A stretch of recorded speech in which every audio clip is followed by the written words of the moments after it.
Welcome along to episode 7 of the Salt and Sauce Show. I'm David Simmonds, and on this week's show I'm delighted to be joined on the couch by life coach, public speaker and author LEILA Khan.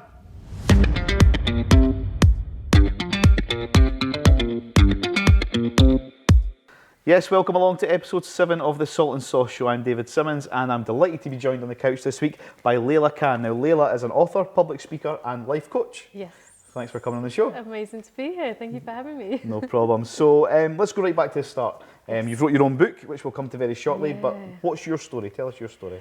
Oh, it's been a life. So I always actually start with my age because I think it's really important to say. Well, you never ask a woman her age, so I didn't want to. I know. So I'm happy to say, but I'm going to be 40 in November. Wow, okay. Exactly. That's a compliment. Thank you. I hope. Only because I've lived such a big life. I've been through many ups and downs and twists and turns. So I'd love to just share some of the kind of the deeper things that I've been through, which started me off in life, which have led me to here.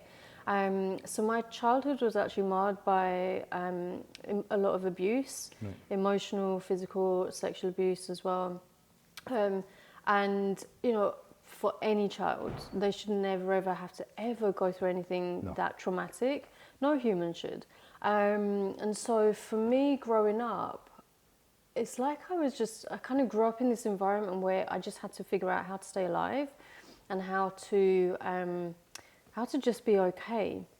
And for a child to go through that again, you know, for myself, I was making quite big decisions already at such a young age. And I'm such a dreamer. I'm a Sagittarius, and naturally I'm a big picture, big dreamer. And for me, my dreams were the very thing that helped me come out of the abusive situation. And it was because of my dreams that honestly I'm still here today. And so before I realized how important my dreams were, at the age of 12, I actually attempted suicide. I couldn't handle anything anymore. I felt useless, I felt inadequate, I felt like there's nothing that I could do right. It still gets me to think of the little girl in me that went through that, you know, it's just heartbreaking. But at that age, at 12 years old, I made a couple of really powerful promises. So I made a promise to God that if God would help me to heal, then I would help my family to heal. And I would help any other person that is angry or upset or depressed or sad. Like I promise, you know, if you help me, then I will help them. Yeah. And the other promise was to my inner child, to that little girl in me, that I would make the best of life. You know, that I would do whatever it took to be happy, to break through limiting beliefs and constraints and cultural expectations and gender expectations. And that I was going to do whatever it took to be happy, to be successful. And the other thing was, I remember saying, you know, in this conversation that I was having with God, it was such a spiritual awakening at 12 years old. It's quite mind-blowing. Yeah. I remember saying, I don't want to just be alive. Like, fair enough, I'm alive now, but I don't want to just be alive. Like, I actually want to feel alive. Do you know what I mean? Like, I actually want to feel like I'm worthy and like life is worth it. And since then, I've been keeping that promise since I was 12 years old, and just blitzing through and breaking through conditioning and programming and others' expectations and doing what feels right and true for me in my heart. Yeah. And I think it's just really important to share this as well for anybody that's out there. Definitely. You know, who's going through such a hard time and they really feel like there is no way out. Like, I share my story in the hopes that it inspires somebody, just to say it's in you, within you, you know, dig deeper, but please just trust that life is working out for you.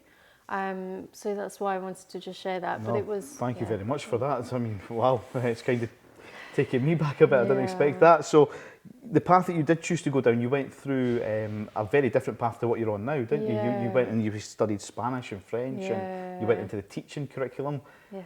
Tell us a bit about that. What made you choose that? I know you said you wanted to go on and help people. Is that probably why you went down that path? Yeah, you're right. Yeah. So there are a couple of pieces to this. So when I was about 6 years old, I knew that I wanted to teach. So I had like my cousins and nieces and nephews, however that works, around me, and I was teaching them some stuff, and I was like, oh my God, I love this feeling.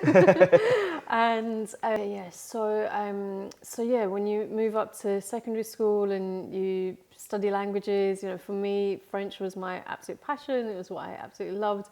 I grew up speaking languages and teaching my mum how to speak English as well, and she's still to this day, she's super passionate about it at like nearly over 60 years old. So for me, yeah, I grew up speaking different languages, speaking Urdu, Punjabi, Arabic, English, Turkish as well. Wow. Multicultural part of London. It was the best thing. It was amazing. And so for me, French was it was really an escape from everything that was going on. But it was also amazing because studying French helped me to really understand my mind and to understand how language is put together, right, and what effect languages can actually have. So yeah, I was just super passionate about becoming a French teacher and moving out to France and, you know, becoming this amazing teacher. Very much for not wanting children to ever go through what I went through. Yep. So I'm a mama bear at heart, and, you know, of course, no one wants to see children being hurt. So I really felt like being in the classroom for me was just about still teaching something that I was passionate about, but kind of taking care of kids as well, and giving them hope that no matter what they're going through, they can come through it, you know. But it's led me on this amazing path. It's been amazing. Wow. So yeah, I mean, obviously, like we said, you've just explained, you went down that path, you studied and became a teacher in modern languages. That's not the role you're in just now. Do you think a lot of people can relate to that maybe go on and study things and end up going down a completely different path? Yeah, I think so. I think all of us are here on a journey of personal evolution. We're here to, like, I honestly believe that each and every single one of us is here to be our highest self, like our best version. And in order to be that best version, we've got to have all these different life experiences. So when it comes to career and work, with regards to teaching, for example, within 3.5 years of me becoming a teacher and qualifying, I was promoted to assistant head teacher, which was just amazing in itself. The only thing is, I'm a teacher at my core, so I didn't want to really be in an office with paperwork and, you know, just dealing with that. You front line, don't you, in the classroom? Yeah, exactly. Where the fun is and where the creativity is and where the banter is, you know, all of that. So what had actually happened for me when I became assistant head is I burnt out. You know, I burnt out. Like, I'm super driven and really ambitious. I always have been. And my thing was I didn't always know when to stop. I didn't know when to step back. My relationship with my ex-husband was breaking down. All of the inner work that I was doing to heal the trauma from my childhood was kind of building up, you know. And the money was great in this job, but actually I was not fulfilled. I was not happy. And I started to lose the passion for teaching. Right. Which really got me, like, that got me so bad, because I was like, I don't understand this, like, this is my purpose, this is what I'm here to do. But essentially I'd burnt out, and I'd got to that point where I was like, you know what, I can't carry on in this path anymore. So I looked at my life and I was just like, okay, this can't carry on anymore. What else do I want to do? What other dreams do I have?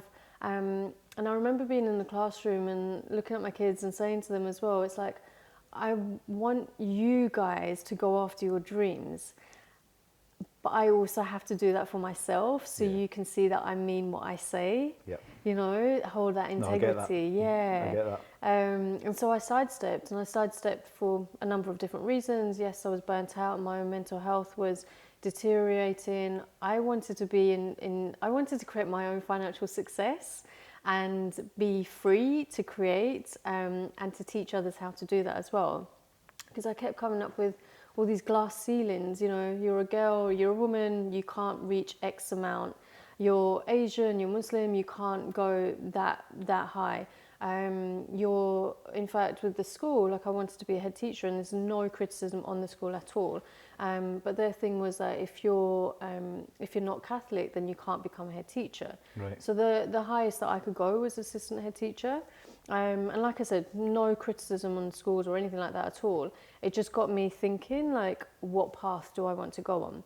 So for anyone listening, like, it's just really important to kind of look at where you want to be in life and take that brave decision that maybe you need to go this way, maybe you need to go right instead of left, and trust that you're still going to be where you're meant to be.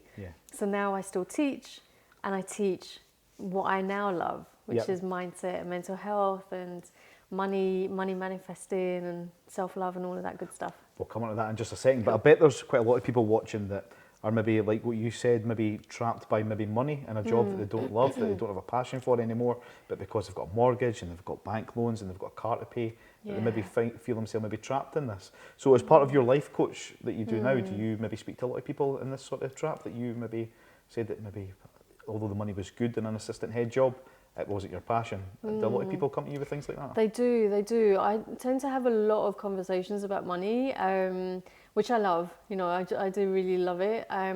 So the thing is, mindset is really, really important when it comes to creating a life that we love and to manifesting money.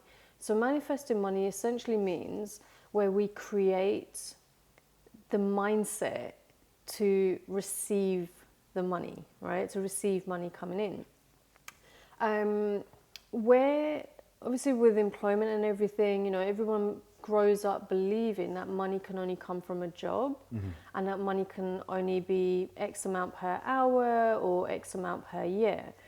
And that's like it's a box. So it's a system, it's a box to believe that money can only come through your job.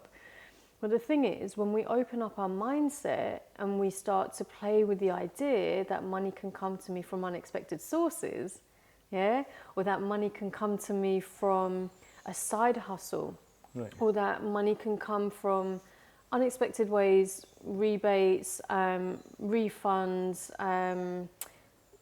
inherited.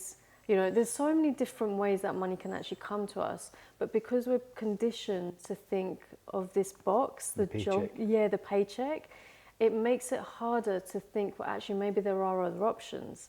Money is always available to us, but it literally is if we are willing to open up our mindset, our energy, to receive it coming in from different ways. Now, I get that a lot of people are like, oh, this doesn't make sense. Like, how does this work? But honestly, when we shift our mindset, the money does find its way, and we have to be willing to look at life in different ways and look at how we receive money in different ways as well. You know, and if somebody is in the position where, you know, they've got their job and they've got all these expenses and all, you know, this, that and the other, I always say, look at your skills, look at how valuable you already are, and consider creating a side hustle with, say, digital products, right? Because I love teaching digital products, and creating a side income where you're selling what you know and helping other people at the same time. Yeah, no, I get that. So you went from obviously standing in front of a classroom and maybe conducting your daily teachings in front of maybe 20 or 30 kids. You now obviously do a lot of public speaking events, don't you? Yeah. Tell us a bit about these. What sort of events do you do? Yeah, so public speaking for me was just the perfect like sidestep, and pretty much exactly the same thing that I do in a classroom on stages. And so I run my own live events, which I have done in Glasgow and Edinburgh and London as well. I speak on different stages as well, so again, kind of all over the place, international interviews and so on.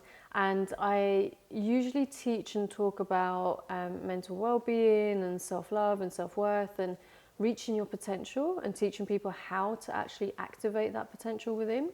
The past few months have been absolutely fantastic. So it's interesting because a couple of months ago with lockdown, I had about 5 events booked in London, Manchester, Birmingham, and I think there was one somewhere else as well.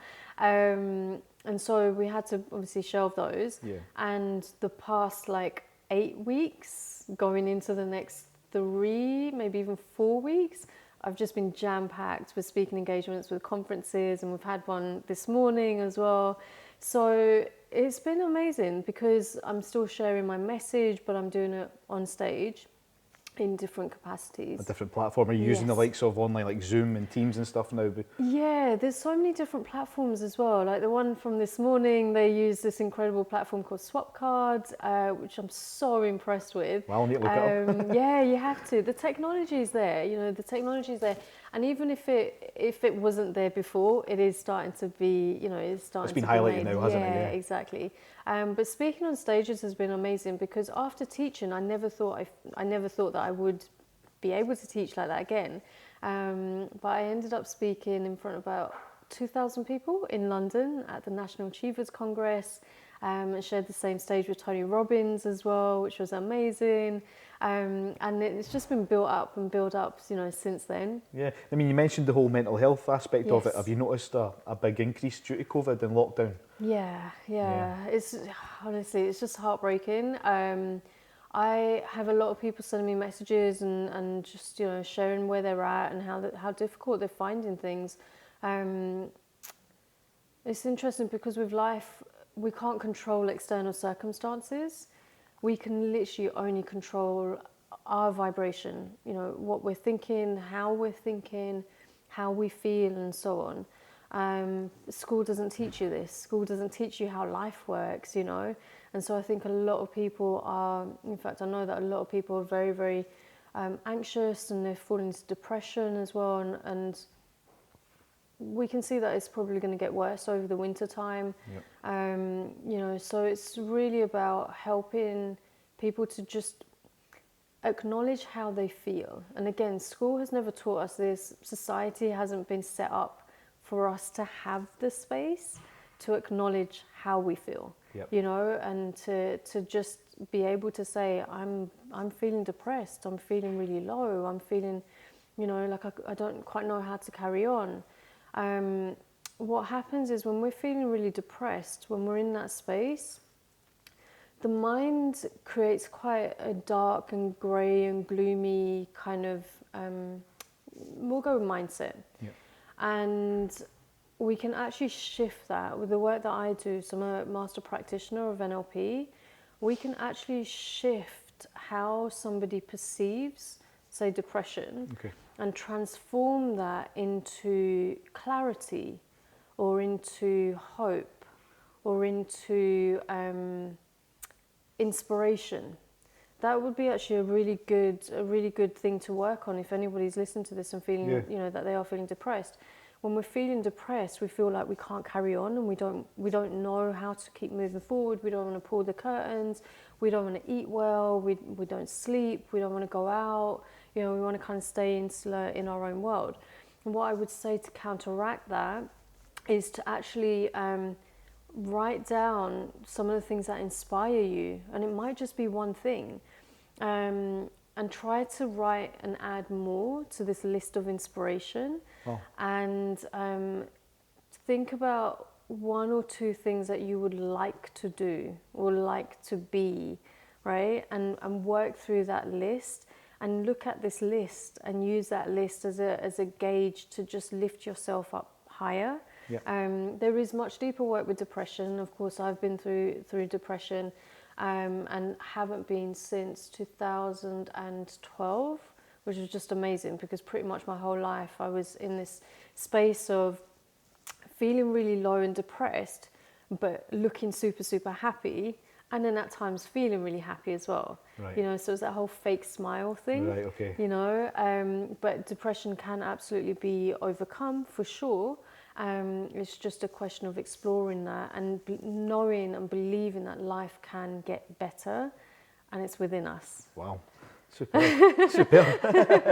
So, what's your clientele? Is it all big managing directors of companies that make six-figure sums, or is it Joe Public? Who's your clientele? It's mainly Joe Public, to be honest with you. Yeah. Because there might be a lot of people that watching this thinking, I can't afford a life coach. I would never get a life coach. It's all for the famous and the rich. But is that the case? No. No. I think because of my roots from Hackney and from being down there, and not that down there's bad. If anyone from Hackney is listening. No, but you're up now in Edinburgh and Lothians, aren't you? Exactly. Exactly. It's like physically as well. So When I will always remember where my roots are. I'll never forget, like, you know, the poverty that I grew up in, and I'll never forget and disrespect the abundance that I now experience. And because of that, my coaching can be high end for sure, one-to-one. But I also want to reach as many people as possible. And so I have a lot of digital products. I create like masterclasses and courses. I'm sure we're going to talk about all the social media stuff as well. Yep. But I try to make myself available and share as much free content as I can, and just share as much as I possibly can, and come on to shows like this as well to raise awareness, just to let people know that there's another option. Because actually, the other thing as well is I grew up going to counsellors from the age of 12. I worked with my first counsellor. And fortunately for me, majority of my counsellors were great. But there were a few that I just didn't gel with, you know, and you kind of work with counsellors and they just repeat the same story. They want you to go over the same story. After a while, for me, I was like, I don't want to sit in the same story over and over again, because the trauma's already there. Yeah. I want to be able to reprogram that and shift it and reframe it. And so the work that I do now is about taking those experiences and actually reframing them into a positive, into truth. Yep. And that's really, really powerful. And so this is why through my other products and my books and so on, I make it affordable so that people can still get not even a taste of coaching, so that they can actually still coach themselves and help themselves move into a better mindset, because that literally is the game changer. That changes everything for that person and the world around them. Wow. One of the platforms that you do have availability to Joe Public, if you like, is YouTube. Yes, yes. And you have your own YouTube channel, don't you? Yes, I do. Yeah, it's a small one. Well, you got to start somewhere. And Yes. you're also, you do on a Friday like a Loose Women chat show, don't you? Yeah. Tell us about that. So this one's really interesting. So it's a faith-based show called Lighten Up, It's Time to Talk. And interestingly, the lady who started it is called Dr. Faye, and she invited me onto her podcast years ago. And she always said to me, I just know we're going to work together. I just know we're going to work together. And she got in touch with me about a year ago and said, look, we've got this chat show that we're going to be starting. We'd love for you to be a co-host. So there are 3 ladies from America, and then there's me. and actually the 3 ladies are Christian, and then there's me. And what we do is we talk about real life issues that people are going through. And they speak about Christianity and the Bible, and they, kind of share scripture and different verses and stuff. And for me, like, I love being in an environment where I'm just learning, Yeah. And we're helping our audience. And we've had lots of different topics, we've spoken about, for sure, COVID and lockdown, the perfect storm, and how it's really about helping us to shift into a new world, and and the kind of deeper layers around that. We've been talking about money quite a lot recently as well, and how to manifest money, how to shift your money mindset. But it's a great weekly thing that we do on a Friday, usually around 4 p.m, 5 p.m. UK time. Yeah. We go live on my Facebook and stream it across the world. But yeah, I've got my YouTube channel, I've got my podcast, I'm on social media every day, pretty much every day. When people say to me, or friends and family are like, oh, we really miss you, I'm like, you can't miss me, I'm all over social media, go check out something. That's it. Well, I mean, we're on YouTube, as you know. You mentioned you got your own podcast Yes. as well. And I listened to a couple on Spotify the other night in preparation of this. Yeah. How have you found doing that sort of thing? Amazing. No, do you know what? That was really interesting, because so many people wanted me to start a podcast. So I'd get messages from people who follow me on my daily Insta story in particular, or my newsletter, and they'd be like, why haven't you got a podcast? You need to have a podcast, because I've got opinions and I like sharing and talking, clearly. So I started a podcast, and it's been an interesting journey, because I've not done it regularly every week, but I find it's a great platform to, again, reach a different audience, but for me to also move away from, or to utilize audio rather than just video. Yeah. Interestingly, when I first started with my business about 8 years ago, I was like, do I do a podcast or do I do video? And the thing is, the podcast would have been really easy for me to do because it is. You just sit in front, you don't even need a camera, you just sit and chat, right? Or blether. Blether, that's a new word you learnt, wasn't it? That is. Or you get in front of camera. And so I actually had a lot of fear, the fear of visibility, of being in front of the camera. And so for me to overcome that fear, I was just like, you know what, I have to just do video. Otherwise, this fear is always going to be there, that old story, that story that's not true.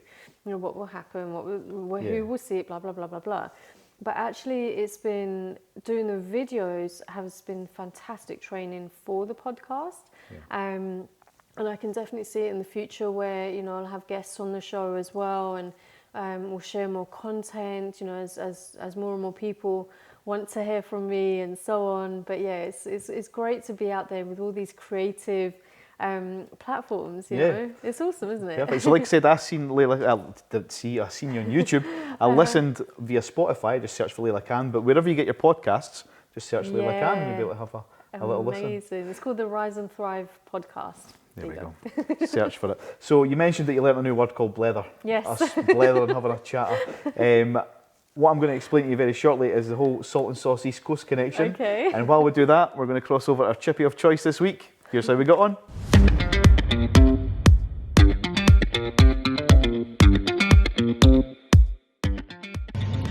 Yes, welcome along to this week's Chippy of Choice. This week I'm at a right hidden gem in the small town of Rosewell. I'm at the Rosewell Friar. Actively known, I've got Vin in the background here. Vin's just been telling me how they've got their own online app where you can come in, you can scan the QR code, take you right to their website, and you can order direct from that as well. So Rosewell is a small little town. It's known for three things. It's known for East of Scotland football side Whitehill Welfare, the auction house here on the main street, and just up the road you've got the famous Rosewell Friar. Pop in and see Vin, he'll sort you right out, or you can order online. It's this week's Chippy of Choice.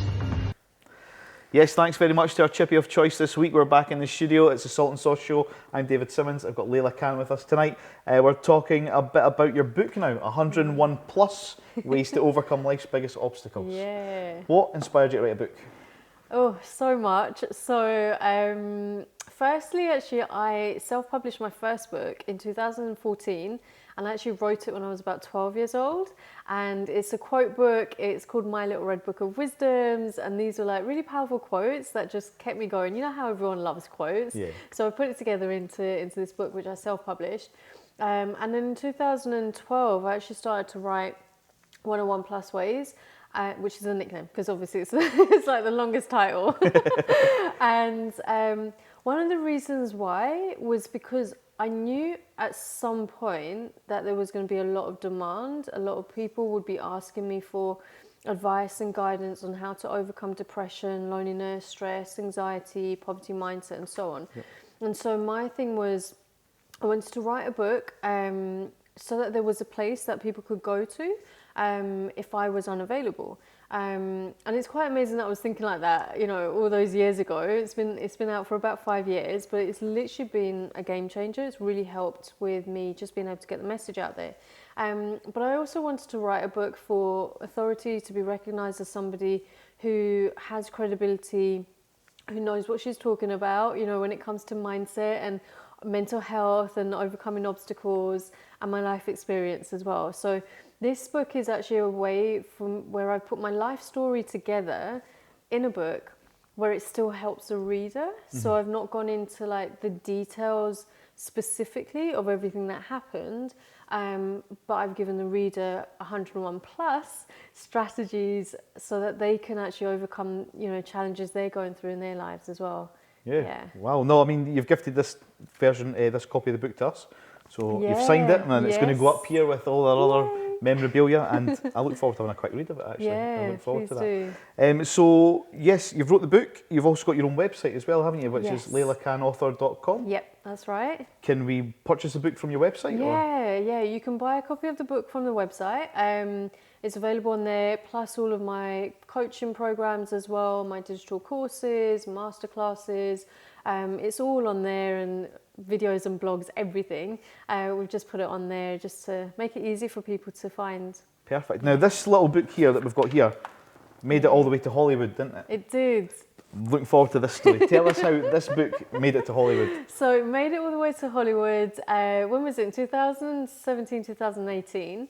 And it was actually gifted to Ellen DeGeneres for her 60th birthday, Right. which was just crazy in itself. And it was also gifted to 50 celebrities during the Oscars weekend at the Four Seasons Hotel in Beverly Hills. So, yeah, I mean, when that happened, it was just kind of crazy. So, you know how I was talking about manifesting money? Yep. I just love to manifest miracles and crazy things.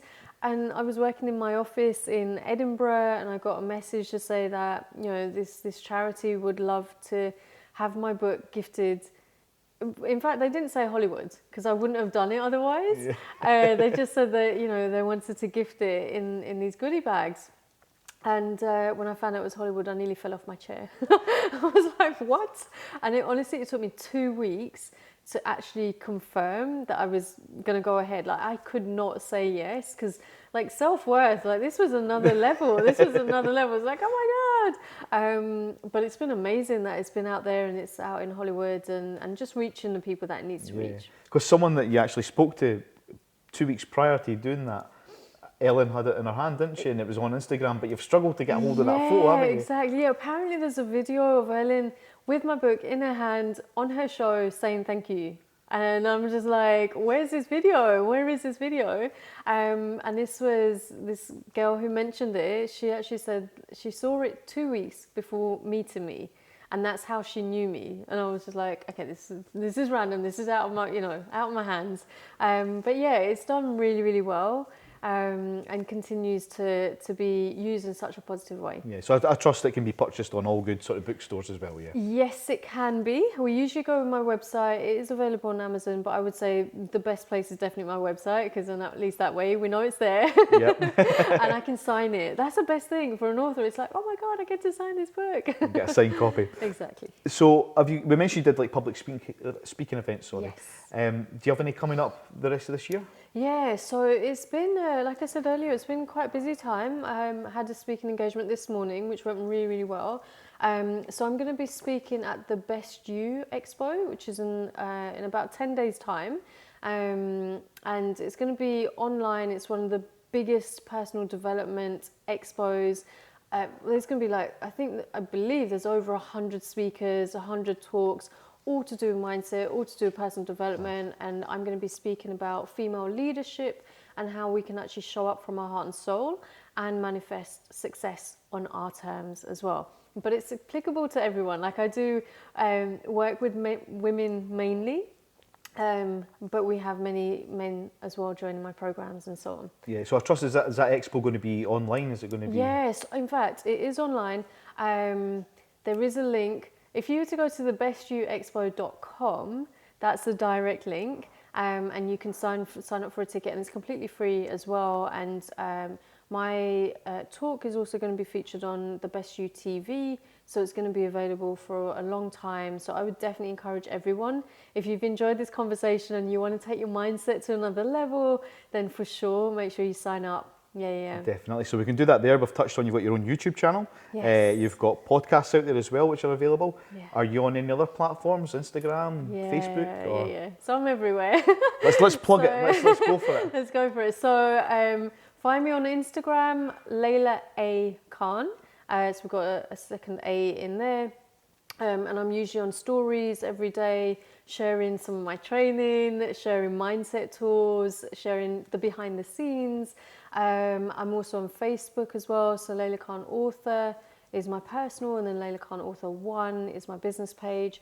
And we've got great engagement. Lots of people really resonate with the content that I share.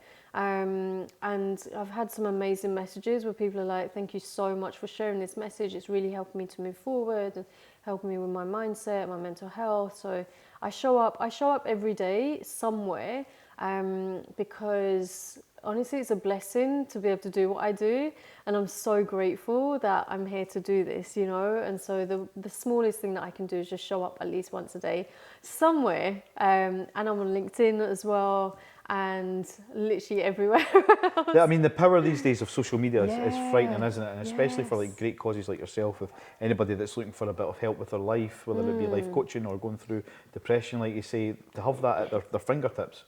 Yeah. It was unheard of 10 years ago, Yeah. 15 years ago, wasn't it? Yeah, and one of the biggest challenges I had initially, so I've been running my business for about 8 years now, and the first 5 years were really challenging because mental health was not something that was spoken about. And, you know, I would go on stage and I'd speak about mental health and mental well-being, and a lot of people would resonate, but a lot of people would be like, oh, you know, I'm not quite sure if I want to go there. And now with what's happened, you know, with this year, it's literally it's just everywhere, and it has to be like we absolutely have to talk about mental well-being. We have to. 100%. I mean, it's something that's maybe good that's going to come out of COVID, isn't it? Yes. Because it's something that's so much talked about. On episode 2 of the Salt and Sauce Show, I was joined by Libby Emerson, who is CEO of charity Back On Side that deals with mental health in football players, and obviously others as well. But Libby made a comment that's really kind of resonated with me, in that you would always ask somebody, oh, what happened to your broken leg? If your leg was in a cast, what happened? But no one really does approach the mental health aspect of things, do they? Where maybe we should sit down and talk about it a lot more, especially obviously maybe in men. I know you say you deal with a lot of women, but Absolutely. a lot of men are quite reserved about coming out about things like that, aren't they? They are, and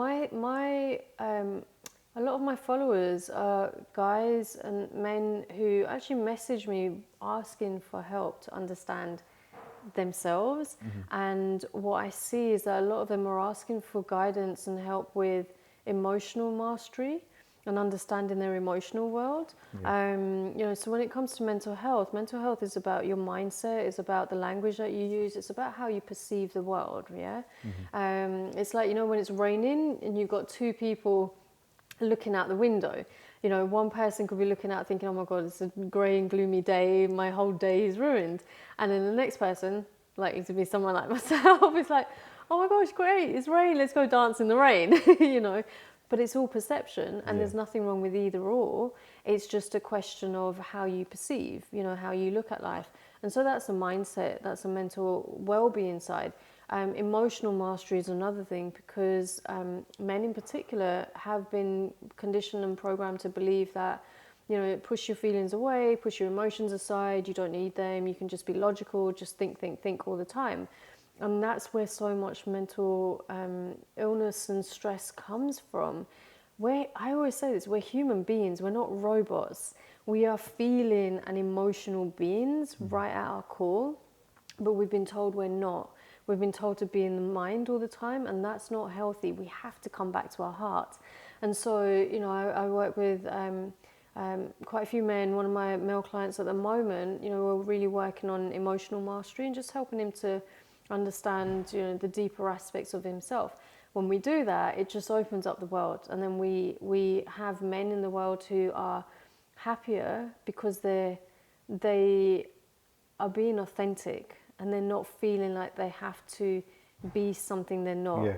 Do you know what I mean? Yeah, no, I fully understand And that. so it's one of those, it's actually another part of my work that I'm really passionate about, because we need men and women healthy and happy. Yeah, I think obviously one of the first steps is obviously opening up and talking to somebody about it. Yeah.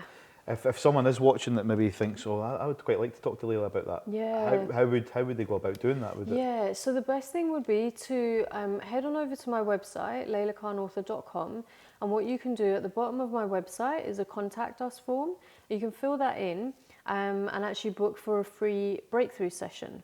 And what we can do is set up a time where you can jump on a call with me for half an hour, 45 minutes, and I help you overcome, you know, I help you to find the aha moments, the block, the thing that's getting in the way. I give you a 3-step blueprint as well, a plan to help you move forward. And then we can have the conversation about moving forward and working together if that's a right fit.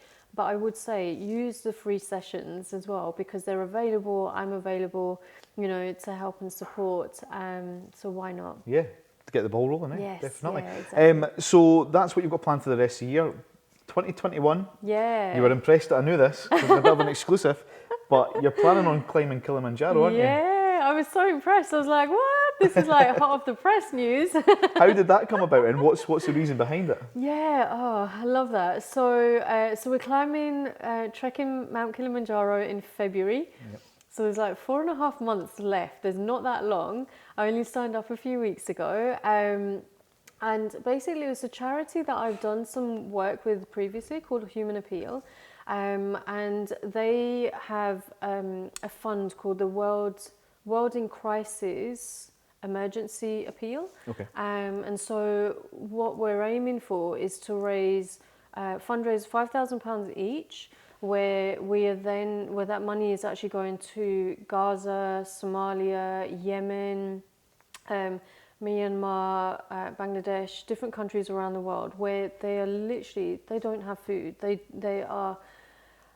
They are in emergency states, yeah. And so we're wanting to fundraise to raise awareness, to help people. I mean, it's heartbreaking. Yeah. For me, a couple of months ago, coming across the images about Yemen, I wasn't aware that it was this bad.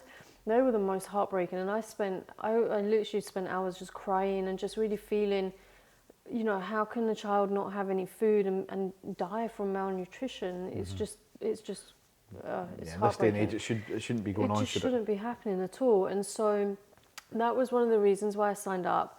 And the other reason why I signed up is because, like I said, I'm going to be turning 40 in November. And I am so ready to say thank you, life, for the past 40 years. They've been learning experiences. Let's just move into a better space in life, and let's hope that the next 40 are just next level amazing. Well, they say life begins, don't they? They do, yeah. But I think they say that for every age. Like, come on. So you said you only signed up for this a couple of weeks ago. Yeah. Have you been doing any preparation, or are you still maybe thinking, nah, I'm not quite taking this serious enough yet, or are you been up the Pentland Hills a couple of times yet? Not yet. That's going to happen. If not next week, then the weekend after. But I'm really big into fitness, in particular for mental well-being. I've always believed that, you know, when we work out, we're actually doing it for our minds. Do you know what I mean? Yeah, because there is such a big link to that, isn't there? Physical exercise. Yeah. Because what you're doing is you're moving that energy from your body. You're moving it around, and it's not just getting stuck. You know, and so, and I've got a lot of energy, so I need to like continually like expend it. But I love kickboxing, so I wouldn't have put you down as a kickboxer. I know, I love kickboxing and crocheting. Oh well, one extreme than the other. Exactly. And so I train. That's a name for a book. Oh, kickboxing and crocheting. Yeah, you're right. Wow. Who'd have thought it? That's book number 2. That is book number 2. So sorry to interrupt there. So you've been mental health and exercise. I do apologise. Yeah, exactly. No, it's okay. So I train every morning. I share it on my social media because, again, it's accountability, but also to inspire others. Like, get out there and move your body. So I've been sticking with that, and then what I've done is I've just kind of added on squats and lunges and.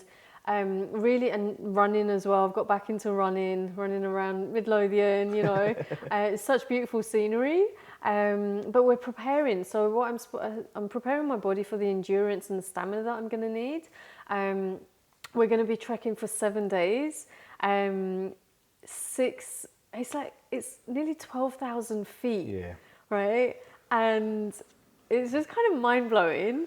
I don't even want to think about it, but it's cool. I think the altitude might become a bit of a problem as well there, won't it? So what we do, we're going to be rising and then we're going to be ascending the mountain and then descending most days. Right. And then, so it looks like we're going, it's that whole thing, you know, when you take 5 steps forward and 10 steps back. Right, okay. Yeah, it's kind of like that for 6 days. And then day 6, we're going to reach the summit and we're going to be trekking for about 13 hours. Wow. Through the night. And this was quite amazing because we're going to be mainly walking when it's dark. And the reason is because you can't see. If you were going, so how do I describe it? So if you were going down at night, it's going to be too dangerous. Right. So we're going to be going up. I think climbing a mountain at any time of the day would be dangerous, Exactly. but yeah. Anyway, listen, I'm going to make it back. Good. I'm already visualising making it to the top and visualising that we've got the 5,000 raised as well. But yeah, so that's Right. No, I look forward to following that on the socials. Yeah, please do. I take it that obviously when it's time, people can contribute on social media. You'll be sharing that, how to donate to the worthwhile cause, yeah? Yep, so it's all available now. In fact, I just made it available a few days ago, which is why I was like, this is awesome, you know. So my fundraising page is available. I'm not sure of the complete end link, but it's justgiving.com. I believe it's LEILA's Trek. That's a bit of a mouthful, but if we can put it in the captions or somewhere just to let people know, that would be amazing. Definitely. Well, thank you so much for coming on the show and opening up to us as well. Your story's been amazing, and I hope that it's affected some of our listeners, our watchers, our viewers, if you like. Ladies and gentlemen, LEILA Khan on the Salt and Sauce Show. Thank you. Thank you so much for having me. You're welcome.